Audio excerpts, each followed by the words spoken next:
ভাত খাবা? কোথা থেকে আসছো? তোমার গায়ে এত ময়লা কেন? কেউ খাইতে দেয় না? সকালে না আমি ভাত দিছি। ম্যাও, কথা বলো। হ্যাঁ, জোরে জোরে কথা বলো। আগে সবাই কামড়াইতে না? হ্যাঁ, এখন কষ্ট লাগে? খুব মায়া মায়া করে তাকাও কেন? কামড় দিবা? এই বিড়ালটা একসময় খুব মোটা সোটা ছিল, পরে এখন এইভাবে দুর্বল হয়ে গেছে না খেতে পেরে পেরে। গাড়ি বের করবি না? কর।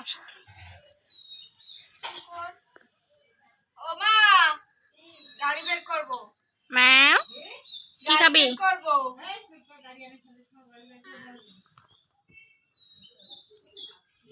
তোর গায়ে তো অনেক ময়লা।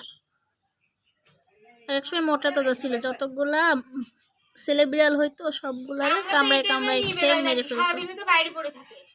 পরে কেমন যেন অসুস্থ হয়ে গেছে, কিন্তু ও পোষা বিড়াল না, ওকে ধরা দেয় না। ধরতে গেলে হচ্ছে ভয়ে পালায়, তাই আমরা ধরি না। একটু সরাও। তুই এখান থেকে নামাইতে পারিস জীবনে? ম্যাও,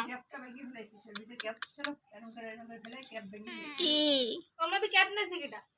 কথা বলো জোরে জোরে।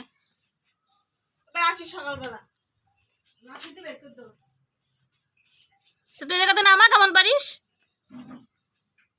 ম্যাও, চিংড়ি মাছ দিলাম তো, খাও নাই?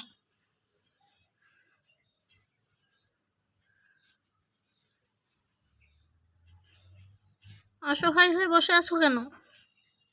এখানে আসলে অসুস্থ, যেখানে বসে সেখানে ওর পায়খানা হয়ে যায়, যার কারণে সবাই ওকে তাড়াই দেয়, কিন্তু ওকে যে ওষুধ খাওয়াবে সেটাও কেউ খাইতে পারে না। আর তো কারো ধরাও দেয় না, যেহেতু বাইরের বিড়াল তো ভয় পায়, তাই মাঝে মাঝে আব্বু ডেকে নিয়ে আসে ওকে একটু খাইতে দিতে। আগে বেশ শুকাই গেছিল, এই কিছুদিন আবার একটু ভালো হয়েছে।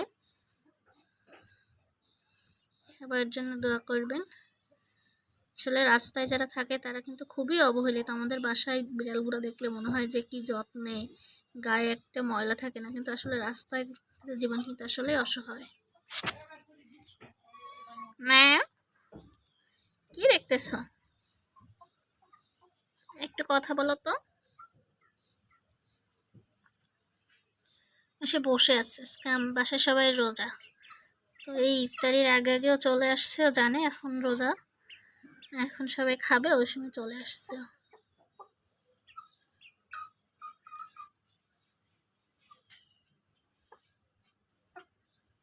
কে? ওই যে তোমার মুরগি বন্ধু, মুরগিগুলো ওকে ঠকায়। অসহায় পাইলে যা হয়, সবাই তাকে কামড়াতে শুরু করে, তাই না? ম্যাও, একবার ম্যাও বলো তাড়াতাড়ি। ম্যাও ম্যাও, ভয় পাচ্ছ না আজকে? দৌড়াই না, দাঁড়া দাঁড়া, যাস না যাস না যাস না যাস না, মারবে কিন্তু তোকে।